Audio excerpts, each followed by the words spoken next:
Ladies and gentlemen, the First Lady of the United States, Mrs. Melania Trump. She's the most unusual First Lady in modern history. She's very reclusive. Melania Trump is never beholden to the Washington ways of broadcasting everything you're thinking and doing.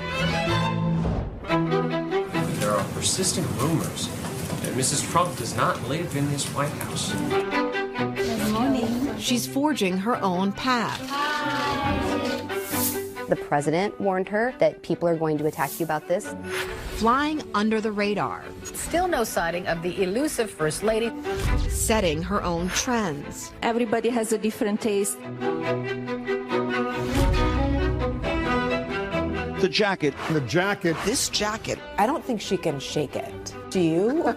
Not to mention coping with the intense scrutiny of her marriage. I get the feeling that she cares less about what people think than any of her predecessors. Tonight, questions. Do you think the public will come to understand her more? She's become a very, very popular First Lady. I'm reading that. Curiosities. I constantly hear how much fun she is. And controversies. I've never known a First Lady who has accumulated so many small acts of resistance. With a rare visit to the East Wing. This is where I would say all the magic happens. An inside look at the First Lady. Woman of mystery, Melania Trump.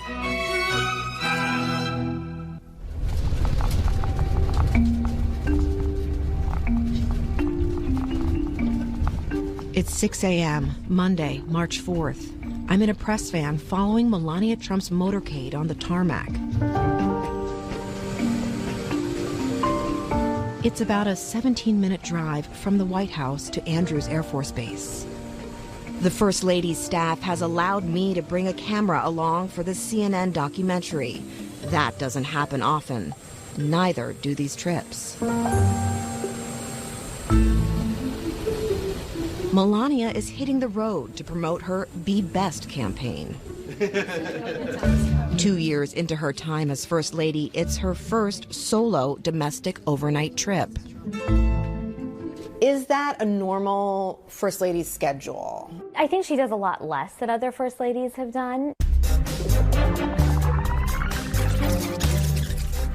The First Lady of the United States, Mrs. Melania Trump. She announced the cyberbullying campaign really late. We can and should teach children the importance of social and self-awareness. I think that every First Lady has felt compelled to have an agenda and to really work. The first First Lady to ever have an initiative was Lady Bird Johnson when she had this Highway Beautification Act. You had Nancy Reagan with Just Say No to Drugs. The Bush women both had literacy. You guys count. And then Michelle Obama with her Let's Move campaign. There was always a sense, this obligation to treat this like a job. And I think we see Melania Trump treat it more like a hobby. It took Melania a long time to come up with the cyberbullying campaign, and I'm sure it's because her staff said, you're going to get criticized if you do this. Criticized by some who question how the wife of a notorious Twitter bully could lead a campaign that includes cyberbullying. I think she's also really smart. I mean, she sees the inherent hypocrisy, and she said, look, I'm doing it anyway. A character trait that we hear over and over to describe this First Lady. She's very, very independent, and she does things her way. Coming up here, you've got Mrs. Trump's office and my office. Melania Trump's spokeswoman, Stephanie Grisham.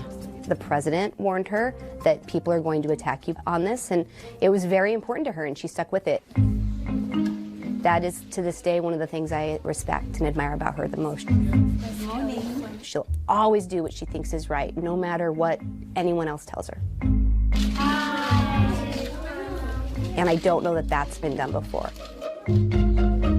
Melania's first stop on her cross-country trip is a school in Tulsa, Oklahoma. always need to be kind and show love, correct? Yeah, we don't like hate. We don't like that word either, correct? We need to be nice. The First Lady has been trying to put substance behind her Be Best agenda, a broad initiative to improve the well-being of children, promote online safety, and combat the opioid abuse crisis in this country. I do believe we can be known as the generation that ended the opioid epidemic. I think by taking on a lot, sometimes First Ladies can be remembered for very little. A First Lady and her advisors must very carefully create a strategy. You realize Michelle Obama was head of a hospital and had a large staff, and Lady Bird Johnson was CEO of a multimedia conglomerate in Texas. They knew what they were doing, and they knew what they wanted to do. I don't think Melania Trump has been afforded the necessary resources. She's always consulting with the professionals. The White House says Melania's got this. More than almost any other modern First Lady, Melania Trump was thrust into the role on a very short timeline. And she's done remarkably well. And whether she gets the credit now is not as important as the impact that she is having on American lives. In the modern era, First Ladies' social agendas have stemmed from matters close to their hearts. In 1974, Betty Ford discovered that she had breast cancer. She decided, this is bigger than me. One day I appeared to be fine, and the next day, the very next day, I was in the hospital for a mastectomy. And untold millions of women's lives were saved. It was real freaking life. Have there been missed moments for Melania Trump?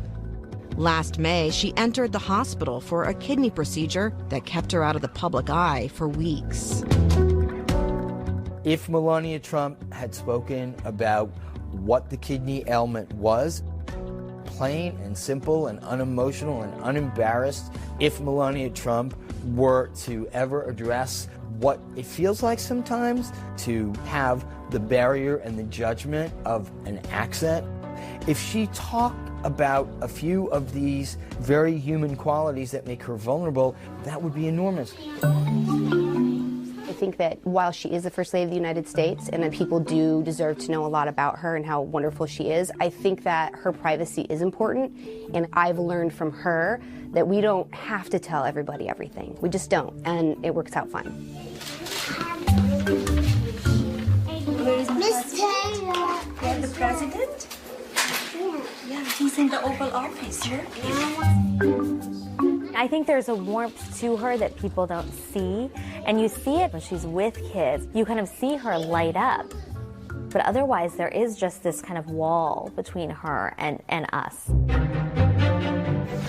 Up next, This is unheard of. It was jaw-dropping. Melania gets tough.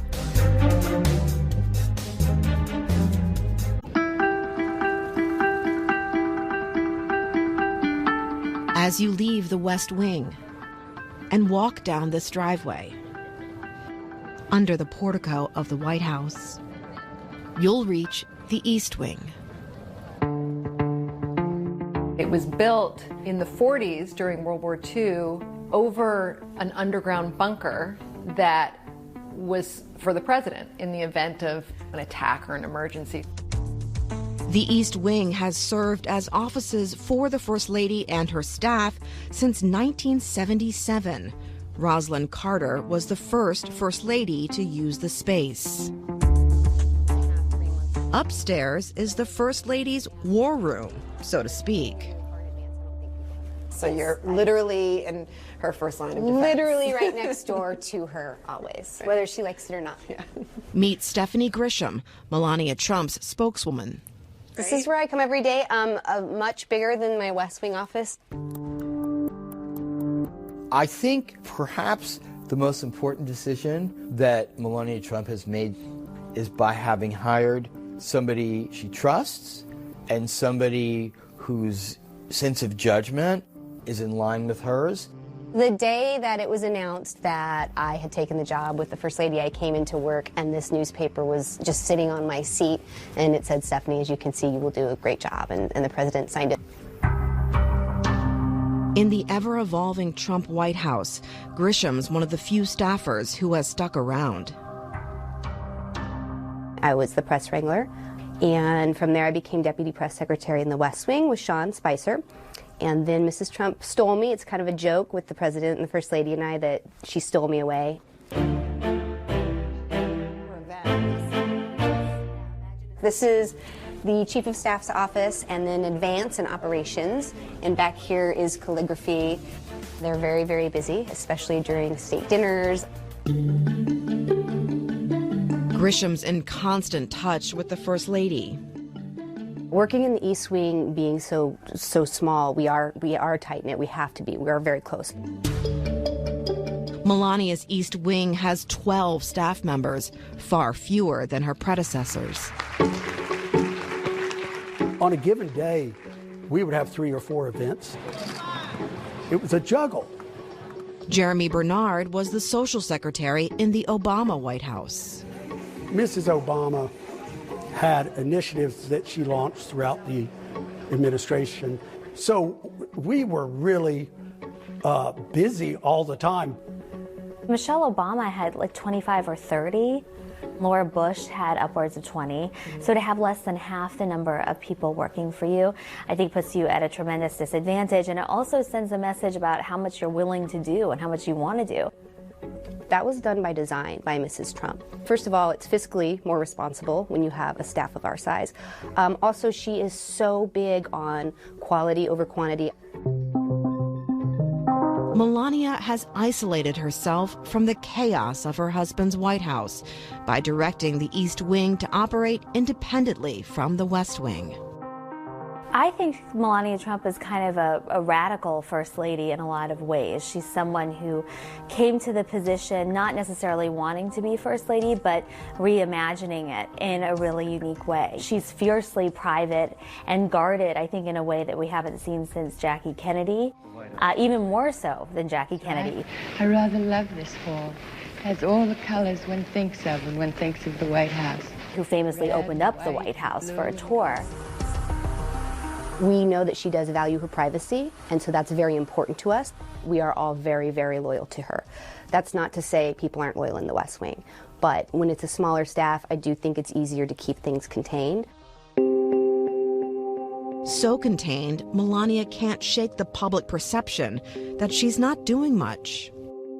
There's sort of this, well, what does she do all day, right? So what is her day like? We have full staff meetings every week. It's very, very busy. And I think one thing I would also remind you, she's got a resident staff of over 100.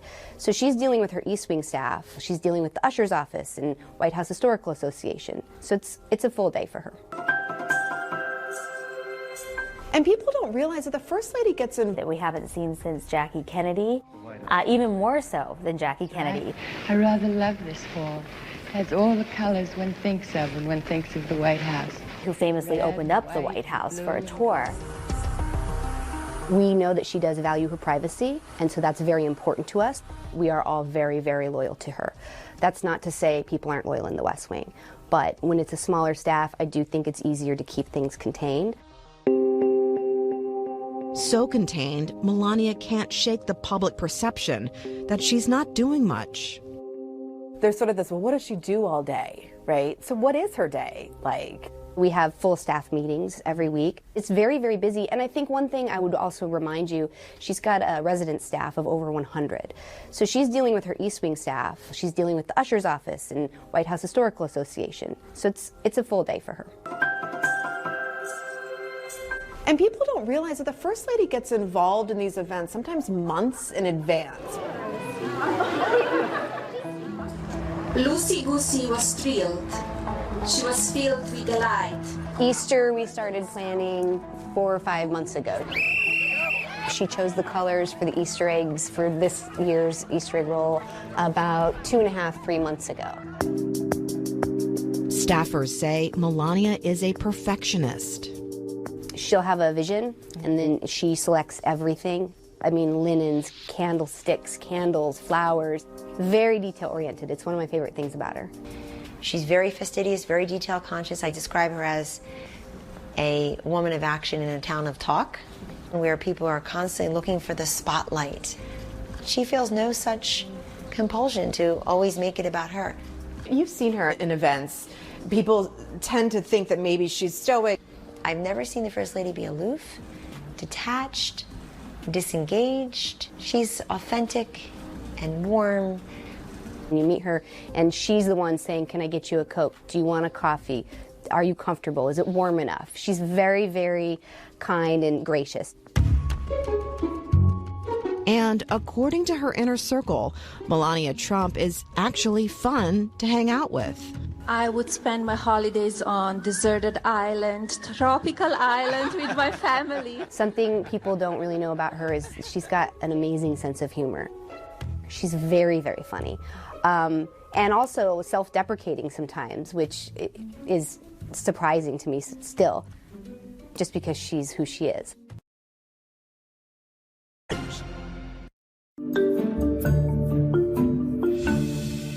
There are persistent rumors that Mrs. Trump does not live in this White House. That is an outrageous and ridiculous claim.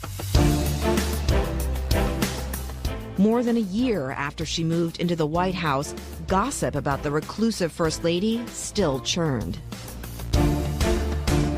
What is that like for you to have to deal with? Some of the rumors are just so funny that we laugh. The rumor that there's a fake house somewhere in the area continues to pop up, and we laugh at that. It's silly. That rumor caught fire after Melania made a radical decision.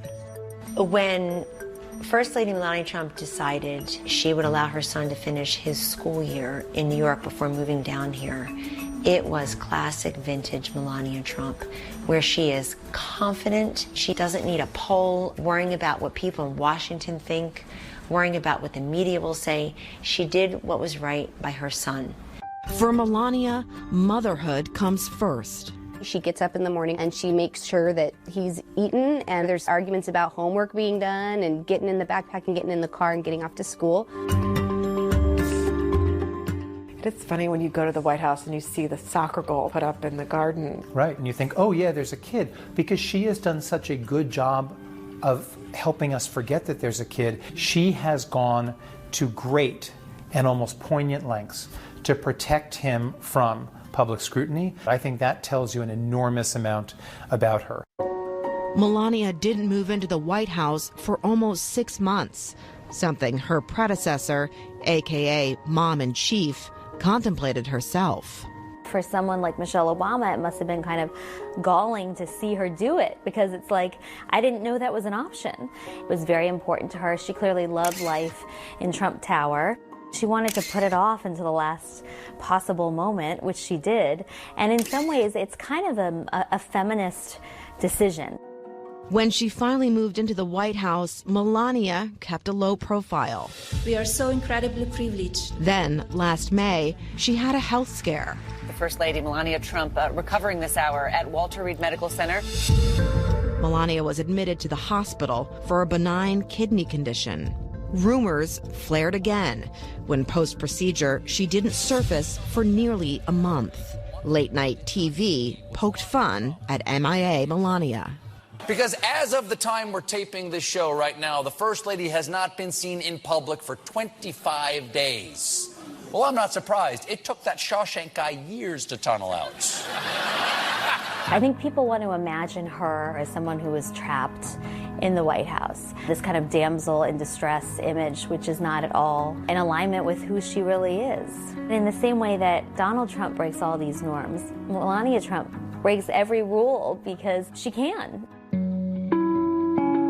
Melania has always been a reserved, private person.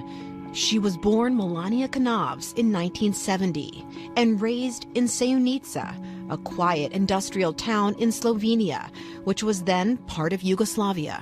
She's the second first lady to be born outside the U.S. The first one's Louisa Adams, who was born in London. Her father was a member of the Communist Party. Her mom was a dressmaker and worked in a factory. When people get to know the real story behind her early years, they'll recognize that she is innately drawn to creativity. She is somebody who likes to draw, who likes to sketch, who likes to design. She studied architecture and design for a year at the University of Ljubljana in Slovenia before realizing modeling was her passion. Photographer Stane Jurko told CNN he approached the striking Melania on the street and talked her into a photo shoot. She was a natural. She learned very quick. She got work modeling, but quickly outgrew her hometown. After a year, Melania dropped out of college, left Slovenia, and moved to Italy to model in Milan. Then in 1996, at the age of 26, dead set on becoming a famous model, Melania moved to New York. Never a party girl, it was a rare night out during Fashion Week at New York City's Kit Kat Club that put her in the path of an older real estate tycoon. I've been in Slovenia 2 years ago. Did you go? Yes, I was there about 13 minutes. Years later, the Trumps spoke to CNN's Larry King about the first time they met. He came to me. Away? I went crazy. I said, I was actually supposed to meet somebody else. I said, forget about her. Who's the one on the left? And it was Melania. You like him right away? It was a great chemistry and energy. We had, great time. We started to talk, and, it was something was there right away. This is kind of what she signed up for, right? I mean, she's more than, 20 years younger than him. He's a playboy. He was famously dating lots of models. In 2000, while dating, Melania landed a modeling coup. I mean, I think she's the first lady to ever have these photos. Betty Ford was a model, but nothing like this, I can assure you. She posed nearly nude in a glossy British GQ magazine spread. Trump supplied his jet for the photo shoot. Her posing on the Trump plane, decked out in, diamonds and gold, and she really came to be like this kind of perfect Stepford wife / supermodel for him. Next, the most bizarre union and the biggest First Lady fashion faux pas in history. First Lady Melania Trump has been getting a lot of backlash.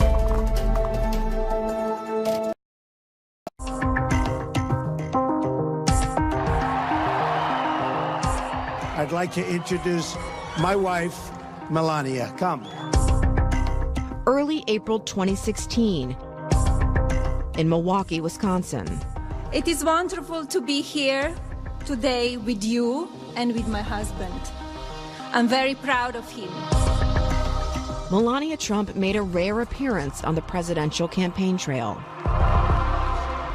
In terms of him running for president, was she pro or was she against it? It had been going on for so many years. She was basically saying, do it or don't. I'm tired of this waffling.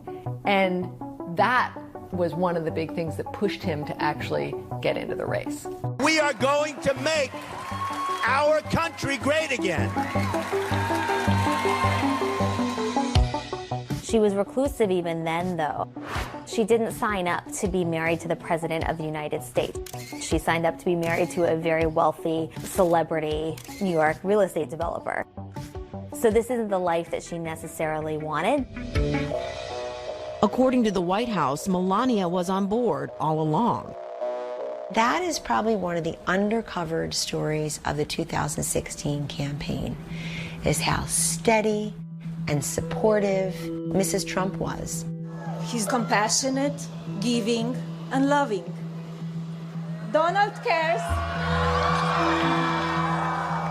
She is an incredibly important, honest advisor who expects nothing from the president except his success.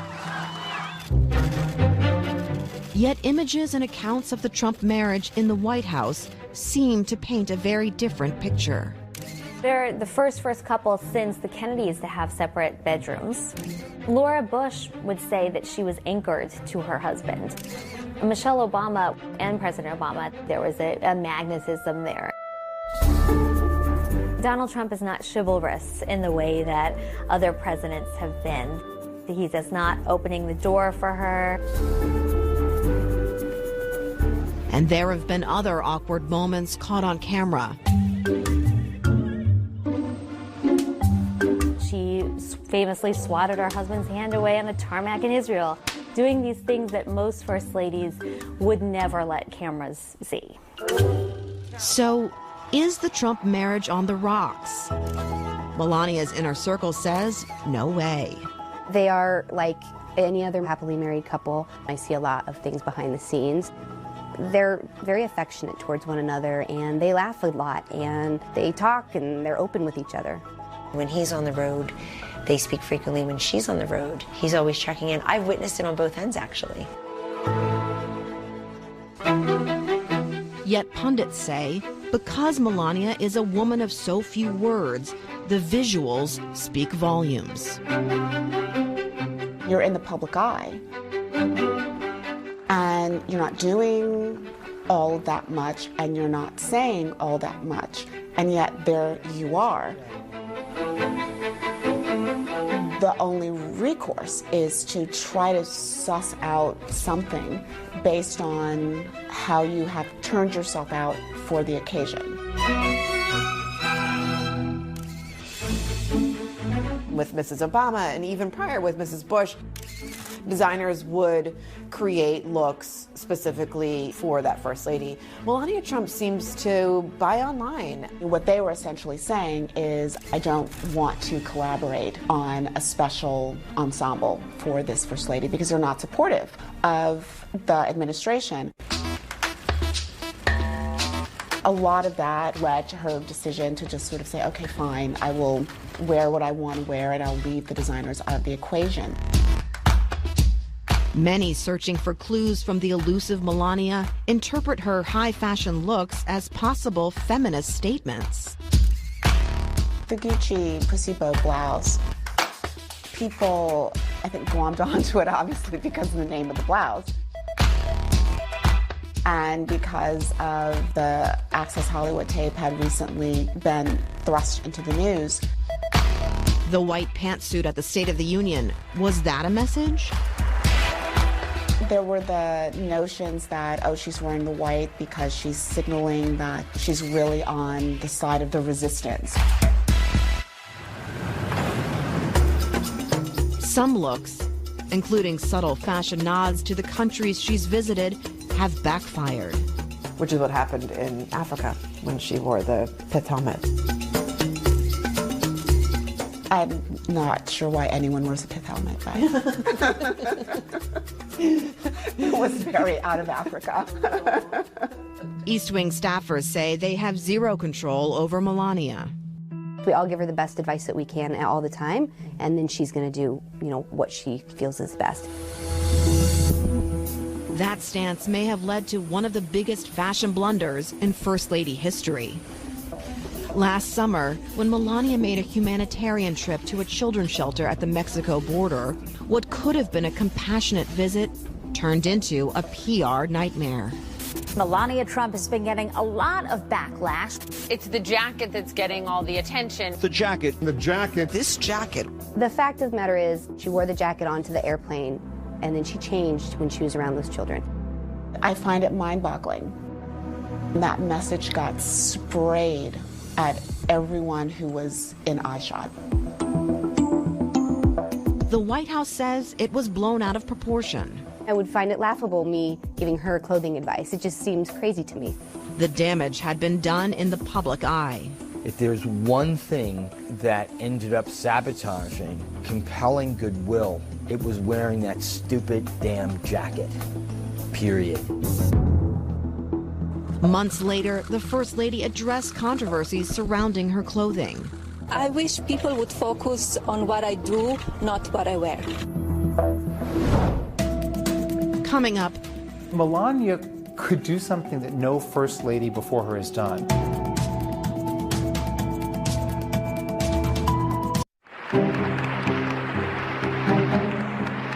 Cleveland, Ohio, October 1975.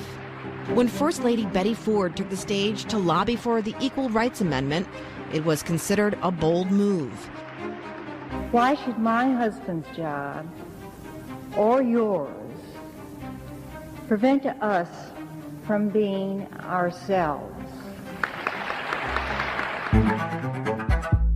First ladies have traditionally been advocates and informal advisors for their husbands. Yet there really is no rule book. We've never figured out what we want from a first lady, because what the heck is a first lady? You're supposed to show passion while having no true convictions. You're supposed to show some independence while being completely deferential. The whole job is an oxymoron. In the modern era, it's still uncommon for a first lady to go on record with an opinion contrary to that of her husband. There have been very rare examples when President Kennedy asked his wife to please somehow help maneuver the white wife of actor Sammy Davis Jr. out of the photograph. She was enraged and she refused to do it. When Eleanor Roosevelt was outraged over the internment of Japanese Americans and argued the point with her husband. We've gotten subtle but deliberate signals that they might not agree with their husband on every policy thing. Melania's statements that contradict or don't back up Donald Trump, they don't have that feel. They don't feel like smart political strategy. They feel like tiny rebellions. I've never known a first lady who has accumulated in a relatively short period of time so many small acts of resistance. Could Melania Trump be changing the First Lady playbook? Melania tweets and conducts her own social media without running it by anyone. Some of her posts and actions fly in the face of her husband. There have been many situations with the West Wing, her saying what she thinks, how she feels. She is authentic, and she will remain authentic always. It's just who she is. Like this past August, when Trump ripped into NBA star LeBron James. Right after her husband, on Twitter of course, as a cyberbully, mocked LeBron James's intelligence. Her office puts out a statement praising the work that LeBron James has done. That's how we do things over here. She wants to do it, we take care of it. It's not the first time Melania has disagreed with her husband. I don't think that's an accident, and that's why I once wrote a column saying she could be our greatest first lady. New York Times op-ed writer Frank Bruni has a theory, or perhaps some wishful thinking. The First Lady is actually trolling the president. Melania could do something that no First Lady before her has done, which is actually kind of stop the monster. Stop him by waging this sort of subtle psyops campaign. Bruni cites Melania's Be Best platform as the first clue. I think cyberbullying is picked on purpose. She just happened to land on that one, and it's exactly what her husband does every hour on Twitter. It is impossible to view that as anything but a sort of slap of her husband. But when you add that to wearing the white pantsuit for his first State of the Union address, right? A reminder of Hillary Clinton, a reminder of suffragists. When you add that to going to Africa on her first truly long, flashy solo trip, a continent that her husband has repeatedly, in direct and indirect ways, mocked and belittled. What is the message you want to send to the world on behalf of your husband's administration with this trip? That we care. And I don't think she's sitting around coming up with some fancy and sustained script, but I do think in some very weird and unbelievably compelling way, she's letting her husband know, I see you clearly, and I will slap you down and tweak you in public But Melania's camp says that notion is pure fiction. Anybody who would even question that is just being a critic and a cynic for no reason, with no basis in fact. She will express her opinion. She will give her advice. Sometimes he will take it, sometimes he may not. It's not a spite towards her husband. It's not us being rude. There's no war there.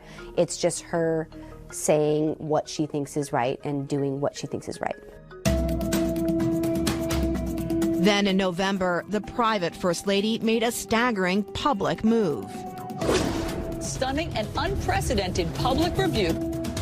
Melania called for the axing of a top National Security Council official who had clashed with her East Wing staff, stating, "It is the position of the office of the First Lady that she no longer deserves the honor of serving in this White House." West Wing officials, including the president, were blindsided. I mean, it was jaw-dropping. Those kinds of things you would never see another First Lady do. Nancy Reagan got President Reagan's chief of staff, Don Regan, fired, but it was never a public statement. The power play signaled that this First Lady may be more like her husband than anyone realized. I don't think it's unconventional for her. This is who she is. Coming up, Flotus writes her own script on scandal.